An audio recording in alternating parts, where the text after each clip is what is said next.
بسم اللہ الرحمن الرحیم۔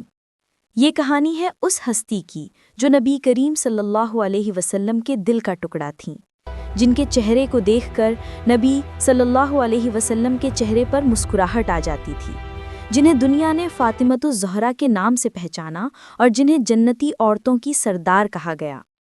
حضرت فاطمۃ الزہرا سلام اللہ علیہا کی ولادت نبی کریم صلی اللہ علیہ وسلم کی زندگی کے اس دور میں ہوئی جب مکہ کی فضا ظلمت اور جہالت سے بھری ہوئی تھی۔ لوگ پتھروں کے بتوں کو پوجتے، کمزوروں پر ظلم کرتے اور عورت کو ذلت کی نشانی سمجھتے تھے، مگر فاطمہ کی پیدائش اس ظلمت میں ایک نور کی کرن بن کر چمکی۔ جب ان کی ولادت ہوئی تو نبی کریم صلی اللہ علیہ وسلم کے چہرے پر خوشی چھا گئی۔ آپ صلی اللہ علیہ وسلم نے فرمایا، فاطمہ میری جگر کا ٹکڑا ہے، جو اسے خوش کرے گا اس نے مجھے خوش کیا، اور جو اسے غمگین کرے گا اس نے مجھے غمگین کیا۔ حضرت فاطمۃ الزہرا سلام اللہ علیہا کا بچپن آسان نہ تھا۔ آپ نے اسلام کے ابتدائی دنوں کے دکھ دیکھے۔ جب مکہ کے کفار نبی صلی اللہ علیہ وسلم کو ستاتے، آپ ان کے زخموں پر مرہم بنتیں۔ ایک دن نبی صلی اللہ علیہ وسلم کعبہ میں نماز پڑھ رہے تھے کہ کفار نے اونٹ کی اوجھڑی ان کی پشت پر ڈال دی۔ جب فاطمہ سلام اللہ علیہا کو پتہ چلا تو وہ دوڑتی ہوئی آئیں، اوجھڑی ہٹائی اور روتے ہوئے کہا، ابا جان، یہ لوگ آپ کے ساتھ ایسا کیوں کرتے ہیں؟ نبی صلی اللہ علیہ وسلم نے بیٹی کو گلے لگایا اور فرمایا، بیٹی فکر نہ کر، تیرا رب میرے ساتھ ہے۔ یہی وہ لمحے تھے جنہوں نے فاطمہ کے دل میں صبر، حوصلہ اور ایمان کی وہ روشنی پیدا کی جو تا قیامت باقی رہے گی۔ جب نبی صلی اللہ علیہ وسلم نے مدینہ کی طرف ہجرت کی تو فاطمہ سلام اللہ علیہا بھی ان سخت دنوں میں شریک رہیں۔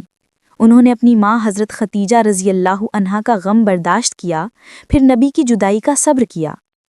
مدینہ میں بھی زندگی آسان نہ تھی۔ فاطمہ گھر کے کام خود کرتیں، چکی پیستیں، پانی بھرتیں، مگر کبھی شکوہ نہ کرتیں۔ ایک دن ان کے ہاتھوں پر چکی کے زخم بن گئے۔ نبی کو خبر ہوئی تو فرمایا، بیٹی کیا میں تمہیں ایک ایسی چیز نہ بتاؤں جو خادم سے بہتر ہے؟ جب سونے لگو تو 33 مرتبہ سبحان اللہ، 33 مرتبہ الحمدللہ اور 34 مرتبہ اللہ اکبر کہو، یہ تمہارے لیے دنیا اور آخرت دونوں میں بہتر ہے۔ حضرت فاطمۃ الزہرا سلام اللہ علیہا کا نکاح حضرت علی علیہ السلام سے ہوا، جو نبی کے سب سے قریب ترین رشتہ دار اور بہادر صحابی تھے۔ یہ شادی سادگی، محبت اور ایمان کی بنیاد پر ہوئی۔ جہیز میں چند چیزیں ہی تھیں، ایک چادر، ایک تکیہ، چند برتن اور چکی، مگر یہی گھر ایمان، محبت اور علم سے بھر گیا۔ فاطمہ سلام اللہ علیہا نے علی کے ساتھ صبر اور محبت کی زندگی گزاری۔ ان کے بیٹے حسن حسین نبی کی آنکھوں کے تارا بن گئے۔ نبی جب فاطمہ کے گھر جاتے تو فرماتے، السلام علیکم یا اہل بیت النبوہ، اور فاطمہ کھڑی ہو کر اپنے والد کو گلے لگاتیں۔ نبی اور فاطمہ کے درمیان محبت کی مثال بے نظیر تھی۔ جب نبی صلی اللہ علیہ وسلم سفر پر جاتے تو سب سے آخر میں فاطمہ کے پاس جاتے اور واپسی پر سب سے پہلے انہی کے گھر تشریف لاتے۔ ایک بار نبی صلی اللہ علیہ وسلم بیمار ہوئے، فاطمہ روتی رہیں۔ نبی صلی اللہ علیہ وسلم نے فرمایا، بیٹی پہلا شخص جو مجھ سے جنت میں آ کر ملے گا وہ تم ہوگی۔ یہ سن کر فاطمہ مسکرا دیں۔ یہی وہ لمحہ تھا جو ان کے صبر اور عقیدت کی گواہی بن گیا۔ نبی صلی اللہ علیہ وسلم کی وفات کے بعد فاطمہ سلام اللہ علیہا کا دل غم سے بھر گیا۔ وہ اکثر نبی کی قبر کے پاس جا کر فرمایا کرتیں، ابا جان آپ کے بعد دنیا بدل گئی ہے۔ وہ چند ہی مہینے نبی صلی اللہ علیہ وسلم کے بعد زندہ رہیں۔ جب وقت وصال آیا، انہوں نے وضو کیا، اپنے کپڑے صاف کیے اور فرمایا، میں اپنے رب سے ملاقات کے لیے جا رہی ہوں۔ ان کا جنازہ رات میں خاموشی سے ادا ہوا۔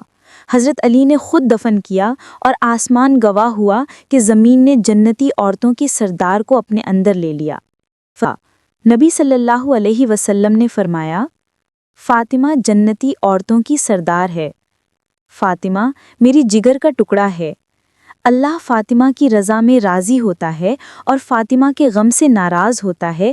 ان اقوال سے ظاہر ہے کہ فاطمہ سلام اللہ علیہا کی شان صرف نسب سے نہیں بلکہ ایمان، عبادت، علم اور ایثار سے بلند ہے۔ حضرت فاطمہ الزہرا سلام اللہ علیہا کی زندگی میں عاجزی، حیا، سخاوت اور عبادت کی خوشبو پھیلی ہوئی تھی۔ اگر گھر میں کچھ نہ ہوتا تو پڑوسیوں کو پہلے دیتیں۔ ان کی راتیں عبادت میں گزرتیں، دن مسکینوں اور یتیموں کی خدمت میں۔ ایک بار انہوں نے اپنے بچوں کے لیے کھانا بنایا، لیکن دروازے پر ایک فقیر آیا۔ انہوں نے سارا کھانا فقیر کو دے دیا۔ پھر ایک یتیم آیا، اسے بھی دیا۔ پھر قیدی آیا، اسے بھی دیا۔ اللہ تعالیٰ نے ان کے اس عمل کی تعریف سورۃ الدہر میں فرمائی ہے، اور وہ کھانا کھلاتے ہیں باوجود اس کے کہ خود اسے پسند کرتے ہیں، محتاج کو، یتیم کو اور قیدی کو۔ حضرت فاطمہ الزہرا سلام اللہ علیہا کی زندگی ہمیں یہ سکھاتی ہے کہ عورت کی اصل عظمت اس کے لباس، دولت یا دنیاوی مقام میں نہیں بلکہ ایمان، صبر اور عفت میں ہے۔ انہوں نے ہمیں بتایا کہ عورت اگر اللہ سے جڑی رہے تو دنیا کی کوئی طاقت اسے کمزور نہیں کر سکتی۔ حضرت فاطمہ الزہرا سلام اللہ علیہا کا کردار ہر دور کی عورت کے لیے مشعل راہ ہے۔ ماں ہونے میں وہ مثال ہیں، بیٹی ہونے میں فخر اور ایمان میں وہ جنت کی ملکہ ہیں۔ اگر ہم ان کی سیرت کو اپنائیں تو دنیا بھی سنور جائے اور آخرت بھی روشن ہو جائے۔